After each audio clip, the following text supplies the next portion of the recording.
గుడి నుంచి లెఫ్ట్ అన్నారు, గుడి దాటేశానండి నేను. అయ్యో ఓకే గైస్, సో మనం పుష్ప బ్రిడ్జ్ దగ్గర ఉన్నాం అనమాట. So hi hello people, this is Krishna Sujal. Road చూసారుగా ఎంత బాగుందో. ఇదిగో అవతలంతా ఆడిషన్ బార్డర్, ఇదంతా ఇలా వాటర్ లేయడం అనేది కరెక్ట్ కాదు. కంపెనీస్ ఏమన్నా మిస్ అయ్యామంటావా రోడ్డు? ఇదంతా అడివే. ఇదిగో ఎంత హైట్ కింద ఉన్నాం చూడండి. ఇప్పుడు చాలా జాగ్రత్తగా ఉండండి. అంటే లైఫ్ టైంలో ఒక్కసారైనా ఇలాంటి ట్రిప్ వేయకపోతే వెడ్డింగ్ షూట్ ఏదో జరుగుతుంది. నాకు ఎక్కువ బాధేసేస్తుంది అనమాట ఇలాంటి. నా ఈశ్వరా ఎంత బాగుందో చూడండి. అవి రోడ్డు బాగాలేనట్టుంది, తిప్పేస్తాను. పుష్ప బ్రిడ్జ్ లాంటిది ఇంకో బ్రిడ్జ్ ఉందన్నమాట ఇక్కడ. అయ్యో ఓపెన్లో లేదండి. రోడ్డు చాలా చిన్నగా ఉంది, నేరోగా ఉంది. అండ్ ఏమో చెట్లు మొత్తం మూస్తే పెద్దది. పై డ్యామ్కి ఎంట్రీ చేయించుకున్నారు. ఎక్కువ మంది వెళ్ళడానికి కూడా ఎలా లేదంట.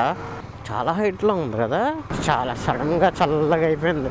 ఎవరు తిప్పితే మొత్తం గేట్ ఓపెన్ అయిపోద్ది, మొత్తం పడిపోద్ది.